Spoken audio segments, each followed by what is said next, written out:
Hello there. Oh, had a great night's sleep. Woke up, rubbed the sleep out of my eyes from a night of awesome dreams. Went to bed last night, and I am coming at you from just outside the gates of Yellowstone's east entrance, and hoping to ride through on my scooter tonight or today to Montana, where I'm scheduled to check in for a position. Hello from London. A position I've accepted where I'm going to be working for the next 5 months. I have ridden from Chicago to Wyoming, northern Wyoming, and was riding up yesterday from Cody, Wyoming towards Montana, and freezing and scared and terrified and alone and cold, and came across this place where I sit now at some lodge, Wild Bill's Lodge, right outside the East Gates in Wyoming. A neat little place, cool shop, great restaurant, hot coffee, which we'll get to in a minute, and ended up spending the night. And this is a little story that maybe you won't care about. My dad wanted to buy the room last night, and I sent him a picture, and he's always told me that he came to Yellowstone in 1961 and saw a bear and ran for his life and worked as a dishwasher, and he was always mumbling about where he stayed, something about Wild Bill's Lodge or something like that. And after I sent him the information, we FaceTimed, because I can't use the phone right now, back, and he said, that's where I stayed. I stayed there in 1961 and worked as a dishwasher. And it's so neat, and it seems so appropriate, and I bet he gets a big kick out of the fact that his son is staying where he worked before he even had a wife or kids or a family or a life of his own. And kind of neat to me, kind of gives me the chills thinking about. But anyway, I stayed in the hotel, or not the hotel, little cabin up by the mountain. Slept real well, and woke up ready for the ride this morning, and came back to the lodge to get a weather report, but apparently the gates are still closed. I think they should be opening soon. I've heard they had an avalanche in Yellowstone yesterday. You don't want to get stuck in one of them if you're riding a scooter, I'll promise you that. And so my plan is to sit here, maybe have some coffee for an hour or so, hope the sun comes up over the mountains, and warms the road. They get the roads clear and the snow or ice melted or whatever's up there, and I get back on my ride. I'm doing great, Aiden. Thank you for asking. But anyway, good morning to you. My name is Ken Tracy, and this is Coffee with Ken. It is Friday morning. It's a day longer than I thought it would be on my journey. I was supposed to arrive yesterday morning. But anyway, it's Friday morning. It is 7:25 my time here in Wyoming. It is, I think it's May 24th. Happy Friday to you. For those that have been watching a while, you know this is a show about me talking and sharing feelings and sharing the highs and lows that we as humans, people, men, go through in life. And I'm a guy that's always had an active mind. I realize over the last few years I've struggled with anxiety and sometimes depression. I think if anxiety can be really bad, you go through life scared. And if you're going through life scared, it can be a hard life. And it was harder than I needed it to be. And I realized that 5 years ago, and have gone to work on myself and worked on, feeling better and being okay and accepting myself and loving myself and forgiving myself. And my shows, I do a show talking about that basically, hoping that for those that are out there that are struggling and hurting or stressed or depressed or sad or substance abuse or relationship troubles or financial highs or lows or whatever, just wondering about life, find something from me talking, and it seems they do. But anyway, for those that have been watching a while, you know it's not just a show about me talking. For those that have been watching a while, you know it's also a show about me sharing my love of coffee. And with that in mind, I got a nice hot cup of coffee in front of me. And I'm so excited to have my first sip at this. honestly, it's probably one of the latest hours I've done my show, but I like to call it an early hour nevertheless. My hope is that wherever you are, whatever you're doing, that you got a hot cup of coffee in front of you as well. Cheers to us. Oh, I'll tell you what. I don't know what kind of coffee, but it's hot and it's black and it's good. Anyone, I'm risking something. The Wi-Fi here is real spotty. Only a few people in the restaurant right now, so it might break if I pick up the phone and move it around. There it goes. Had some struggles with it, so I might not even pick it up. There's 4 people in the restaurant. They might be on their phones as well. And there's very limited Wi-Fi and no ability to make phone calls where I'm at. I'm going to take a chance. If the phone breaks up and we lose connection, I'll be back as soon as I can. I want to show you what I'm looking at. There's a cabin, one of the type of cabins I slept in. Mountains, trees, mountain across the way. There's a group of 3 Harleys that are parked outside. I don't know if you can see them. And there they are over there. But they're people, they're not Harleys. But they rode in on their Harleys yesterday. And it was kind of neat sharing stories with them on the road. They're coming from the West Coast, please. There's no room in that. What was your name again? Nikki? Mm-hmm. I do a live show. Do you want to be on it or not? Just stick your head in here? No. You don't have to talk. You can just say hi. No. All right. Nikki's camera shy. She looks lovely this morning, but she was still camera shy. Anyways, neat talking with them. It turns out they'd seen me somewhere a few hundred miles back on the path and kind of were chuckling, laughing at me because they're on big bikes. Their bikes are, 900 to 1,100 pounds. 2 of them are pulling trailers. They have full gear on, full riding gear. I don't know if there's heating inside it, but, the wetsuit, but serious gear. It looks like they could go snowmobile riding. And their bikes are big and heavy, and they're confident and probably more experience. Probably more experience riding than I do. And I'm riding on a scooter with a leather coat and sweats and, gloves, but not the serious biking gear that these guys are doing, or with a serious bike. And 100 or 200 miles away, they flew by me. I didn't know it at the time, but there was a group of motorcyclists that flew by me as I'm on the side of the road, putzing along the white line, going 45 miles an hour maybe, and they're coming by at 85, 90, 95, and I'll tell you what, that's a scary feeling. It's a scary feeling with motorcycles, but it's even a scarier feeling when it's a semi-truck flying by you, and you're going, trying to hold on. A couple times on the ride the other day, a truck was coming by me. I don't know why. I passed hundreds of trucks coming from Chicago, but twice, the wind was really powerful, and it felt like a punch in the face almost. And I thought that my windshield on my bike might break. It felt like a serious smack, and scared the crud out of me. And my initial response was to grip tight. But I did a video the other day about loosening the grip on the bike and on life, and you're better off that way, and you're more relaxed, and you let the world and life come at you a little bit.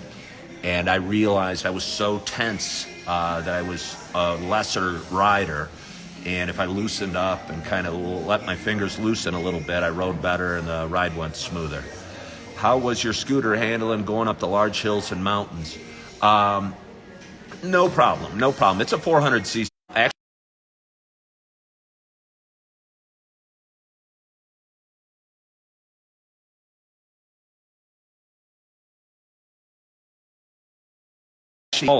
If that makes sense. But when you're going uphill, I don't know, it feels like you're being held by God or by the earth or by the hill, and it just feels safer. And I guess you're less likely to go totally out of control going uphill because you got gravity pulling you back.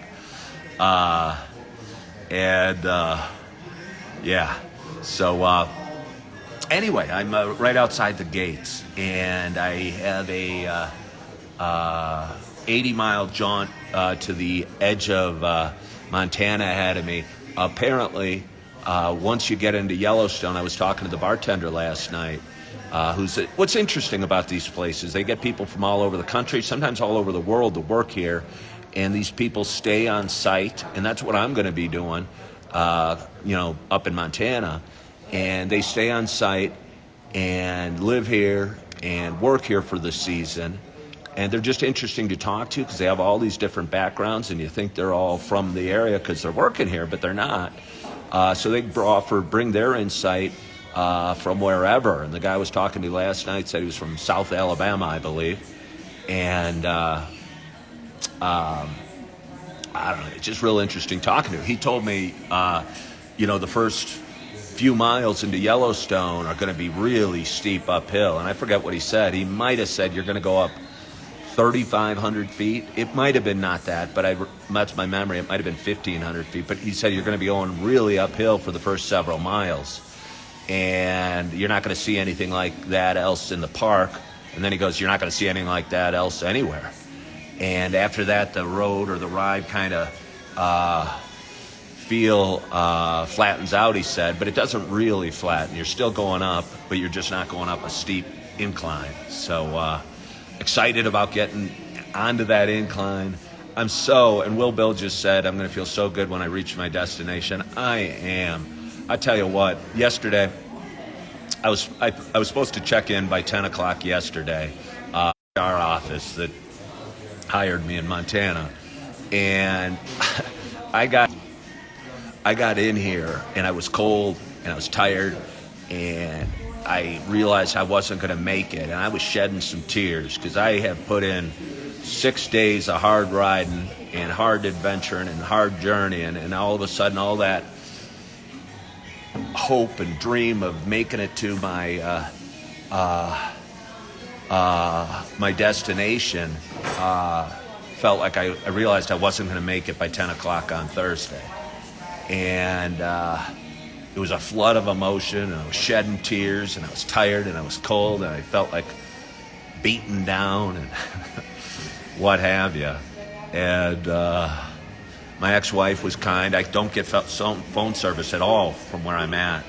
And my ex-wife called, and they said you could check in later today. And she goes, well, he's on a motorcycle, and the roads are closed. And I go, well, yeah, we realize that. So if you can check in tomorrow, that'll be okay.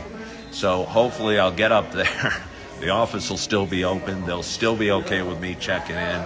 I'll get my bearings. I'll give them the thing. I'll be employed. I'll be given a room to stay in and a job to do and a life to start for the next 5 months. And experiences to have and shares to share and lessons to learn or to learn. And again, I've learned lessons and used some experiences on the road that I've gathered over the last 5 years. I don't think me of 5 or 10 years ago could have made it here because there were periods of terror.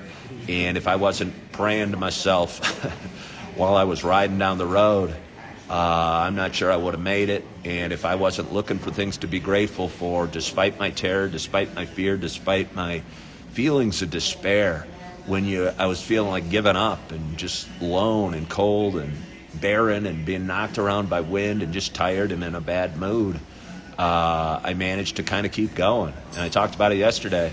Went 65 miles out of the way 2 days ago.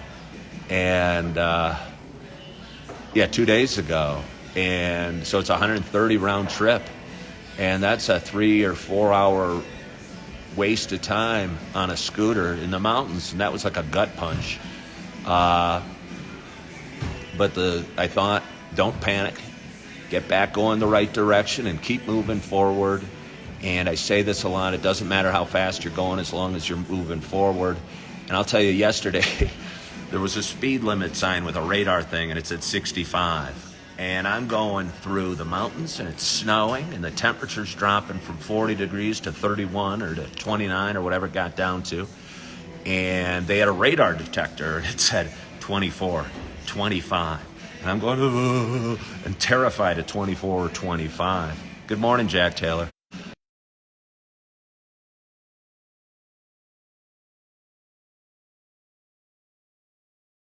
So terrified and realizing that if I tip my bike or slip my bike down in the ice and hurt myself, that this whole journey the whole point of it, the whole getting to the destination, getting the room and board over my, or the roof over my head, and the job to go to work to, wasn't going to be a reality.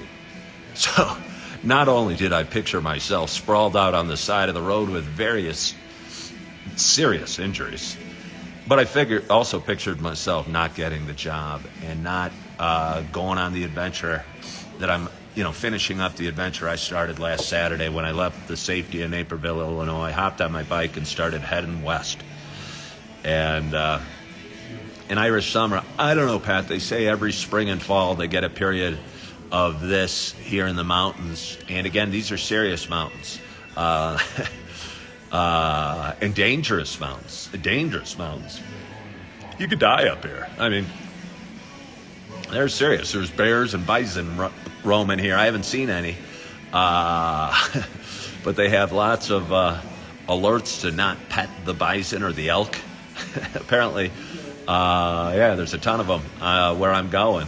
And I be going by on a little scooter and a lot less, kind of terrified because I hear bison are big, real big.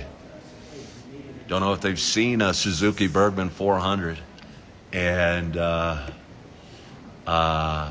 hope they don't charge me. And they won't give you a job showing up tardy. Well, feel the burner. You can worry about it. I'll tell you what, worrying doesn't do you any good. And I worry about all sorts of things too. And I'll tell you what, it really doesn't do you any good. So put the worry behind. Just be excited about the job I'm going to get and the adventures I'm going to have. And somebody asked a bit ago, was this journey about finding myself or getting a job for the family? I talked about it yesterday, and I'm not too cool to admit it. I was a realtor for 17 years, did fairly well. Left that a year and a half ago, and financially it's been a struggle since that time. I worked at Target full-time 7 months last year and was sending child support checks out to 2 ex-wives, and I couldn't afford a one-bedroom apartment in the city I lived in. And that got tiring and that got old and couldn't pay my own bills. And we tried some different things, my ex-wife and I, and agreed that it'd be best to do this. Again, I'm going to a job that's going to, provide me food and shelter and hopefully pay me enough where I can send both ex-wives the child support that they desperately need and deserve, and take care of them. And if I find myself along the way, that's super cool too. And I'm not going to share the specifics, but about 6 weeks ago, God gave me a push and sent me a message to say, you got to do something different. This isn't working. And later that morning, a buddy that watches me on this show sent me a link to a job opportunity, and I applied, and they offered me the job. And here I am 5-6 weeks later,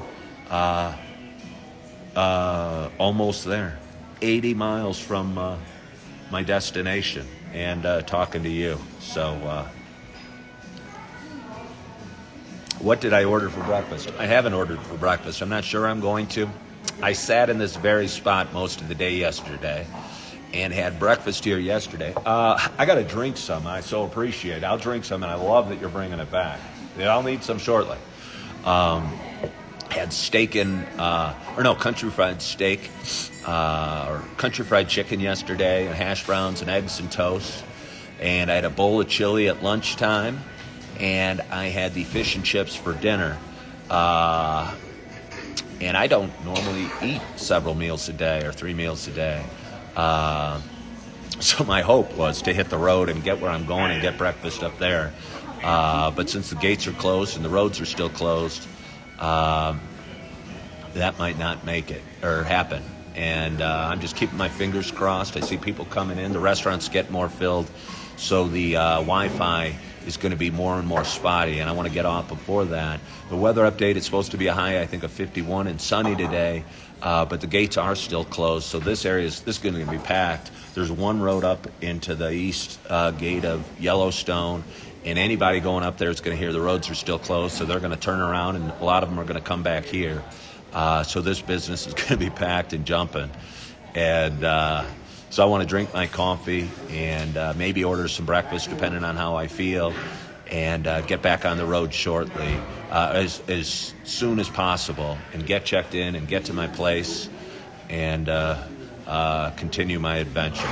So anyway, I just wanted to hop on this morning and say good morning to you. I want to thank you so much for following along in my journey, for watching my videos, for subscribing, for being part of my story that is life. I know we all have our own stories, but I'm just here sharing it, and hope you enjoy the ride, taking the ride with me, and let's all keep our fingers crossed that the roads are safe today and that I get the 80 miles I'm headed and get checked in and get my little home away from home for the next 5 months. And I'm excited. I was doing some yoga in my room this morning, and I was picturing myself laying out my yoga mat with the mountains in the background, getting a little more into yoga, and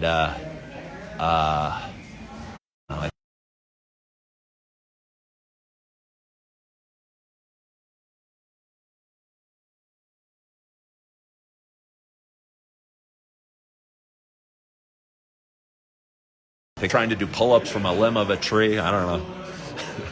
Doing some yoga and trying to keep in as good a shape as possible. So I'm going to have one more sip of coffee. I want to thank you so much for joining. I hope you're having a wonderful morning. I hope you had a great night's sleep. Hope you've had an awesome week. You're feeling good. You're excited about your Friday. You're looking forward to the weekend. You're loving yourself. You're forgiving yourself. And as always, I hope